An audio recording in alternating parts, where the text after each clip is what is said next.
ने कभी भी किसी ऑस्ट्रेलियन पीएम को एक इंडियन प्राइम मिनिस्टर या फिर किसी भी और कंट्री के पीएम के बारे में ऐसा बोलते नहीं देखा।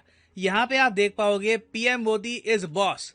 ये जो हेडलाइन है ना, ये चाहे अमेरिकन मीडिया हो, UK media, obviously Australian media, हर जगह आपको मिलेगी कि ऑस्ट्रेलिया के पीएम ने ओपनली डिक्लेयर ही कर दिया कि PM Modi is the boss. क्योंकि जो इनकी पॉपुलैरिटी थी, जो पुल था, जो क्राउड से इनका कनेक्ट था, ये देखकर ऑस्ट्रेलिया के प्राइम मिनिस्टर एंथनी एल्बनीसी ने ये कहा। ये जो छोटी सी क्लिप है कुछ सेकंड की, ये मैं चाहता हूं आप देखें।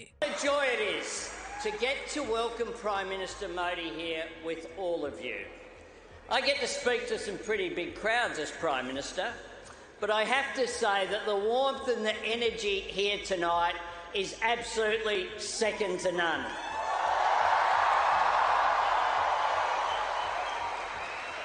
I said to my friend the Prime Minister before, the last time I saw someone on the stage here was Bruce Springsteen, and he didn't get the welcome that Prime Minister Modi has got.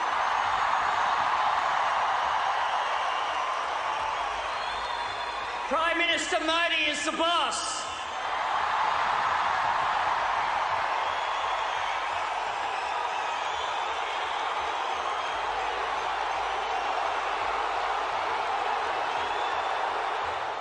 ना ये event जो है ये मैं live देख रहा था और मुझे जेन्युइनली लगा कि जब ऑस्ट्रेलिया के प्राइम मिनिस्टर ने कहा कि PM Modi is the boss और क्राउड पूरा रोर कर रहा था, एक बार को मुझे लगा कि ये वाला पीएम भी सीधा नीचे उतर के पैर छुएगा, बट यहाँ पे ऐसा नहीं हुआ।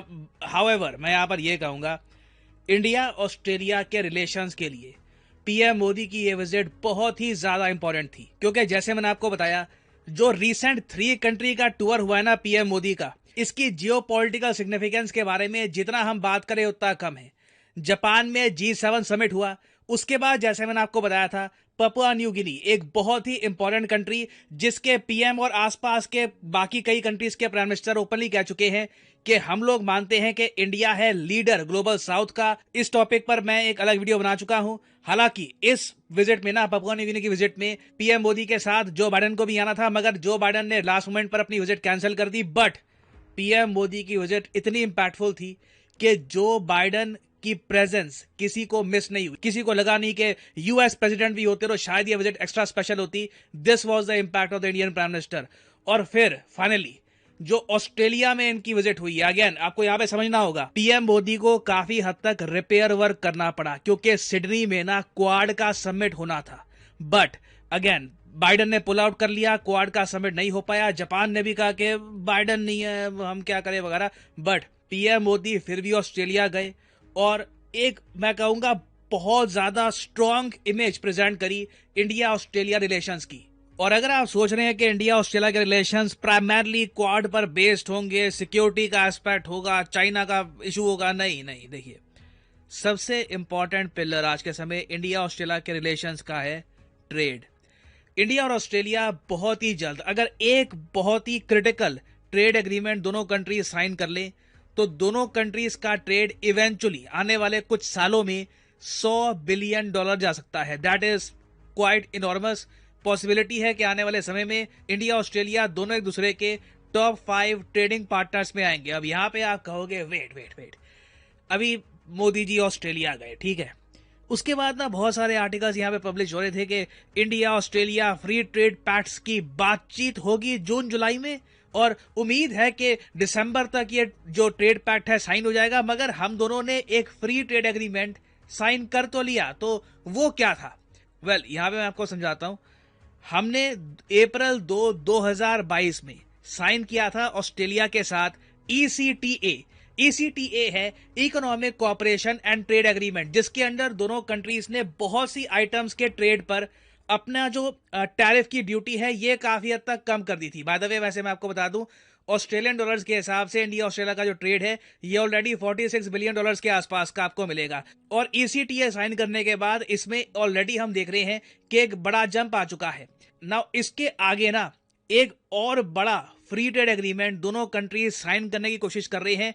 इसका ऑफिशियली नाम है कॉम्प्रिहेंसिव इकोनॉमिक कोऑपरेशन एग्रीमेंट। ये एग्रीमेंट सिर्फ गुड्स टैरिफ्स को कवर नहीं करता, इसके नाम से ही आप समझ सकते हैं ये कॉम्प्रिहेंसिव है। इसमें सर्विस सेक्टर, उसके अलावा इन्वेस्टमेंट्स, वेरियस और चीजें ऐड करी गई हैं। और सबसे ज्यादा स्पेशल बात इस एग्रीमेंट की मुझे ये लगती है कि एक मिशन की तरह, जैसे ही एग्रीमेंट साइन होता है, दोनों देश इंडिया ऑस्ट्रेलिया एक मिशन की तरह $100 बिलियन के आंकड़े को छूने की कोशिश करेंगे। तो मैंने पर्सनली ऐसा प्रोविजन, ऐसा प्रावधान बहुत कम ट्रेड एग्रीमेंट में देखा है। तो ऑलरेडी मैं कहूंगा, सिंस ऐसे ट्रेड एग्रीमेंट की बातचीत शुरू हो चुकी है, 2023 तक ये कंक्लूड हो जाएगा। अभी मैं आपको बता दूं कि India Australia relations cricketing terms में अगर हम बात करें तो टेस्ट मैच की तरह आगे नहीं बढ़ रहे। इस वक्त दोनों कंट्रीज के रिलेशंस T20 स्पीड से आगे बढ़ रहे हैं। और अगेन, ये मेरी लाइन नहीं है, पीएम मोदी ने यह बात ऑस्ट्रेलिया के प्राइम मिनिस्टर एल्बनीसी को खुद कही है कि इंडिया ऑस्ट्रेलिया टाइज इन T20 मोड नाउ। जल्दी जल्दी प्रोग्रेस हो रही है, चाहे डिफेंस का इशू हो, ट्रेड का इशू हो।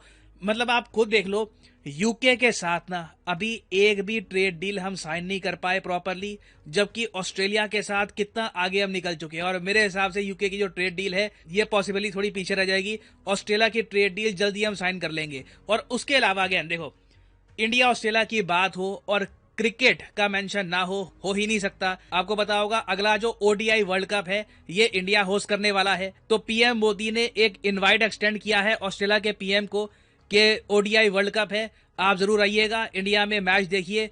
और देखिए, ये जो आना जाना है कि ऑस्ट्रेलिया के पीएम इंडिया आ रहे हैं, इंडिया के पीएम ऑस्ट्रेलिया जा रहे हैं, वर्कर्स भी इंडिया के बहुत सारे जो स्किल्ड वर्कर्स हैं, इनको भी बहुत ही जल्द मौका मिलेगा ऑस्ट्रेलिया में जाने का, वहां पर काम करने का। और ये देखिए, इंडिया ने रिसेंटली जो माइग्रेशन पैक्ट एक साइन किया ऑस्ट्रेलिया के साथ, ये बहुत ही इंपॉर्टेंट है अगर हमको अपने रेमिटेंसेस लगातार बढ़ाने हैं। रेमिटेंसेस के बारे में आपको पता होगा कि मतलब कि हमारे देश के जो लोग हैं, देश के बाहर जाकर कितना पैसा कमाते हैं और वापस फिर देश में कितना पैसा लेके आते हैं।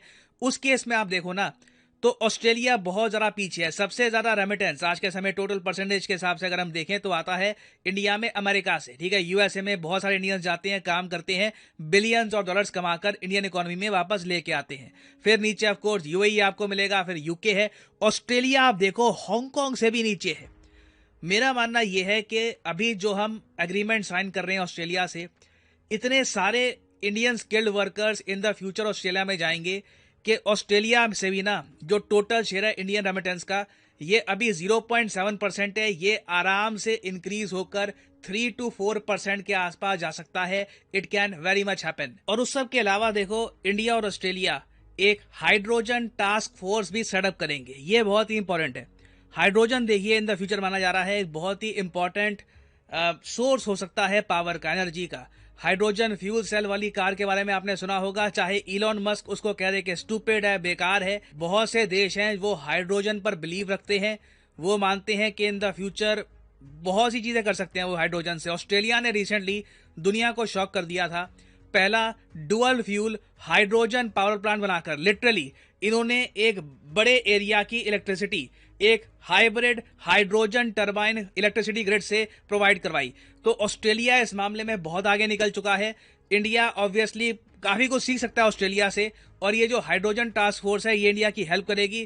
काफी सारी जो रिसर्च हो चुकी है हाइड्रोजन से रिलेटेड, हाइड्रोजन एनर्जी से रिलेटेड, ये Australia in the future India के साथ भी शेयर करेगा, और दोनों कंट्रीज मिलकर भी बहुत सारे रिसर्च प्रोजेक्ट्स पर काम करेंगे। और फाइनली मैं यहाँ पे आपसे क्वेश्चन भी पूछूंगा। क्वेश्चन ये है कि इनमें से किस कंट्री ने रिसेंटली इंटरेस्ट शो किया है यूपीआई के सिस्टम को ज्वाइन करने में। इस पर बहुत आर्टिकल पब्लिश हुए थे, बहुत ज्यादा न्यूज में था ये टॉपिक।